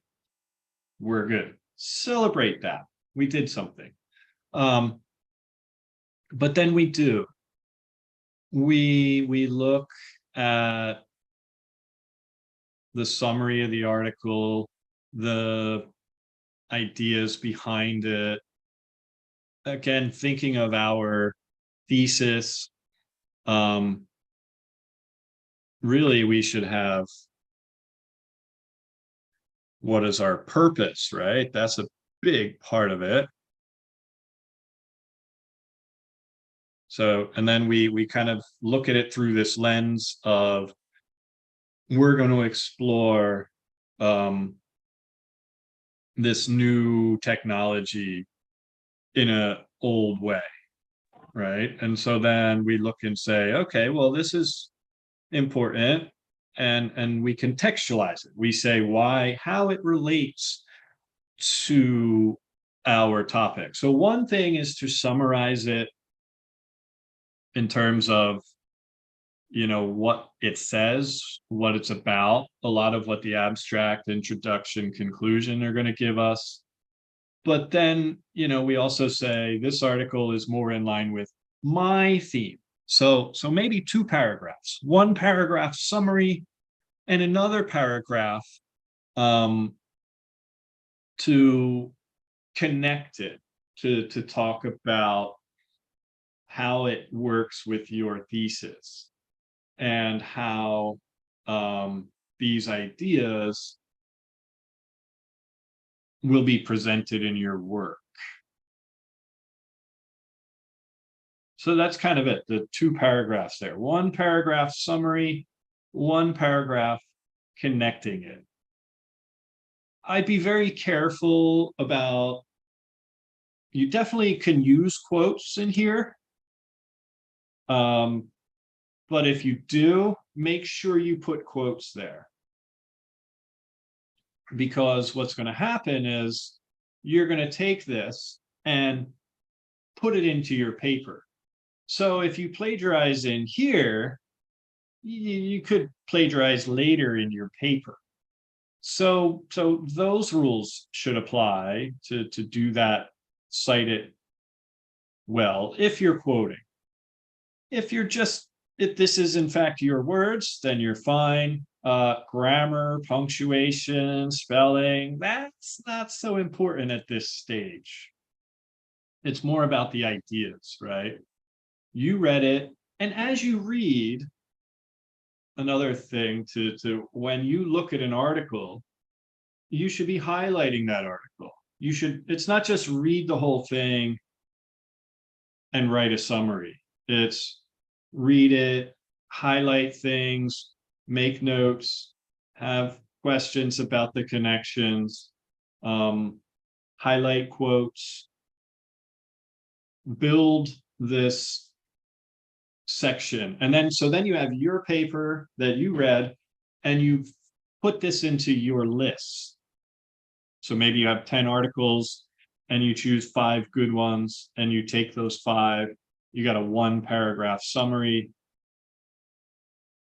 and another paragraph on your theme, your thesis, your purpose, making those connections. Also, talk about how it relates to other work, right? So you did that for this one. And then when you get down here to this other article, you can say, well, actually, Alexander said this too. And then that's what you need to do in your introduction. Alexander agreed. Whoops, where'd it go? And Farah Abraham also said that. So also you want to look for not just connecting it to your topic, but connecting it to the other topics. And that might not come very quickly. You could also start with the summary, just do all summaries, and then later put those summaries into context and connect the dots, if you will. Think again of that connected paper, those nodes. You're creating this with your words. And it makes the work of writing the literature review or even your methods review that much easier, because you've got this loose form of your notes. It's structured logically, and you can then just cut and paste pieces of this into your paper and build the whole paper. Yeah, so I can give you this as an example. I don't think anybody is writing about this topic, but consider it in terms of, summary and context. We chose this because, well, it's National Day in China, right? So we'll go with women's rights in China, and it still applies. I haven't worked that closely with writers in your domain in this very critical phase of essentially reading to write. People bring papers to me. I don't know how those papers became, but it's rare that someone would come into the writing center with at the literature review phase, but not impossible. So I don't know. I'll give you this in the chat if you want it. But yeah, I think crap again. Sure. Example. Okay. Yeah. Wow. I read your mind. I didn't even look at that. Yes. All right. So I think that'll do it. I think we did a lot of great content. Thank you for your questions. Thank you for kind of getting me and steering me in the right direction. I hope that we have a lot of great examples and things that will help us in this super important phase of the writing, perhaps the most important.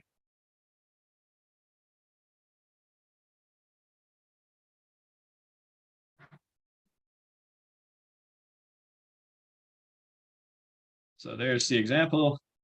Happy 10/10. Shopee will be celebrating soon too. So yeah, I don't know. Final time for questions or wrap up. Final thoughts. Okay, thank you, Thomas. Yeah, I think, probably one last question, since we're limited by the time, unfortunately.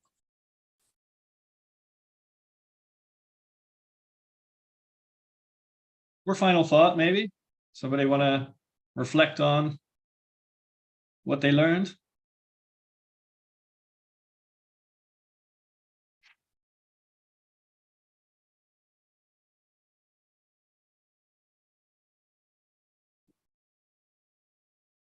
See a raised hand? Oh yeah, raise hand from Alif again. Yeah, carry on, Alif. Thank you. First of all, thank you for allowing me for a second, allowing me for the second time.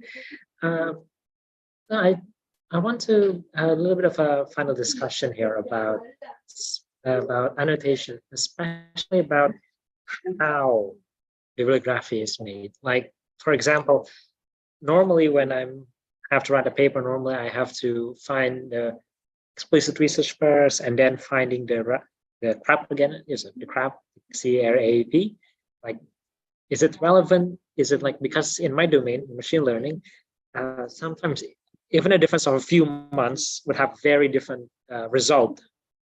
Like, oh, last year they were still using method X, but 2 weeks ago, new method called Z was released, and it increased the efficiency and accuracy by something like 20%.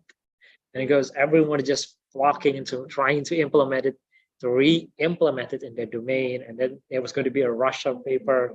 It's basically just going to be like a few months after this new method release.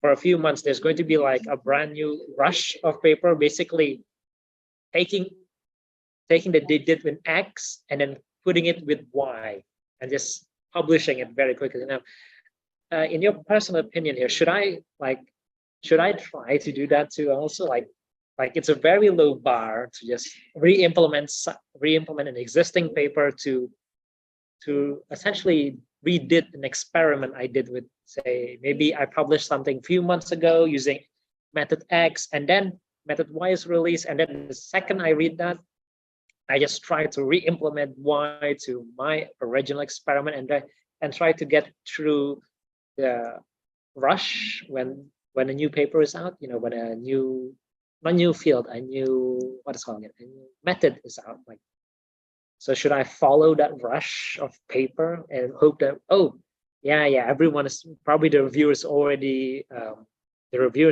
get bored by reading the same type of paper over and over and over again. So should I try to bet my luck? They're probably just gonna skim most of my paper or something. Should I go through that to get, extra published? But like, should I do, like, ethically speaking, but from technically speaking, like, it is not that wrong, right? So I want your personal opinion here, personal and professional opinion.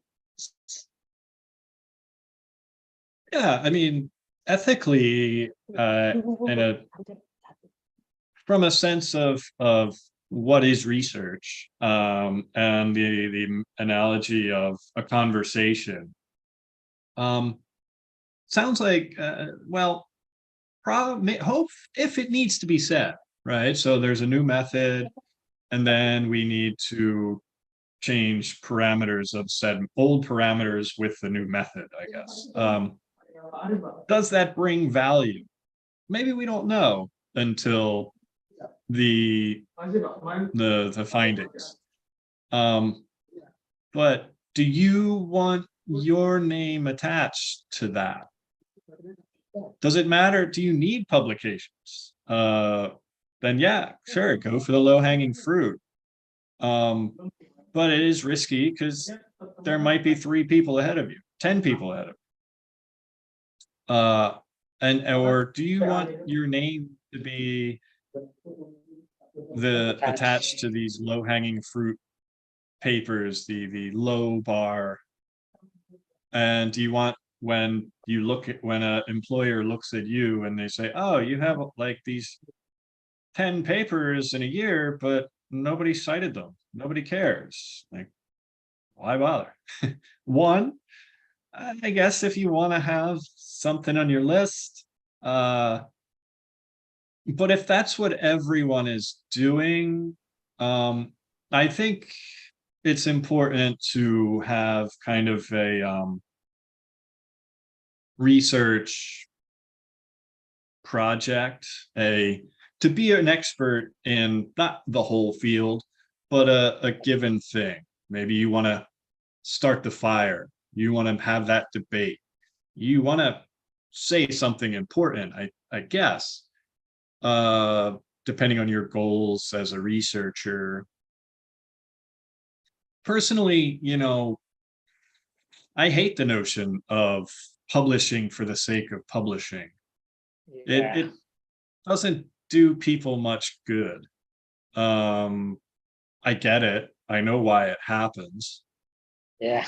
It's important to go through the process and have the skills, but I think it's also good to think about the conversation that's being had and what people are saying, what needs to be said, and what can bring the field forward, what new knowledge can be added, right? So COVID, there was a ton of research and there was a real problem. I mean, people were racing for sequencing the genome, racing for prevention, racing for these vaccines. And so there is a validity and a value in having maybe nonsense stuff that didn't work, but at least that means people can stop trying it, right? It's not like, Yeah.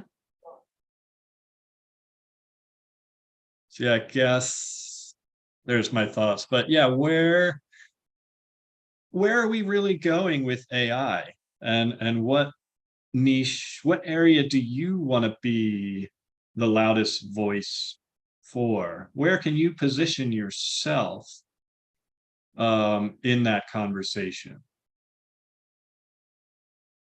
Yeah. Something I would be thinking about. Yeah, fair point. Actually, that's actually a pretty good point there. To be honest, I'm mostly doing the whole. Yeah, to be honest, one of the things also noted, actually, part of the conversation, least talk conversation, is negative results rarely get published. That's actually my main pet peeve. Really. Like in machine learning, sometimes we go hundreds of hours running experiments over and over again, only to find out, oh, damn it, one small variables that nobody told about turns out change everything. It's like, oh, everybody like reads paper, oh, this parameter should be set at 0.1, and maybe I accidentally set at 0.01, and I wasted 2 weeks because nobody told me or nobody said anything about the change of parameter P would have massive ramification. I get it that that could be itself a paper study. It's like that whole thing could be a whole domain research, but that negative result is rarely published. And honestly, that's one of my pet peeves, really. Yeah, you're right. There is a value sometimes in that negative research and results, but yeah, even changing methods and then same old variables, different parameters, yeah, might not get published. Probably not in a top journal. Yeah. Which would Okay. further. So, all right, sorry. I think Okay. that's pretty Thank much you. wrap up our discussion. Yeah. Thank you, Alif. Yeah. Yeah. Thank you very Unfortunately, we are much. limited by the time, so I have to cut in here. And thank you very much, Thomas, for all the sharing you have for us today. It's very resourceful for us. Thank you very much again for Thomas. And You're yeah, welcome. Thanks for having me. I hope there's a lot of useful takeaways here today. oh yeah, indeed. Yeah. Thank you. Yeah. So yeah, that's all from me as and thank you very much. So I return again to Vivi.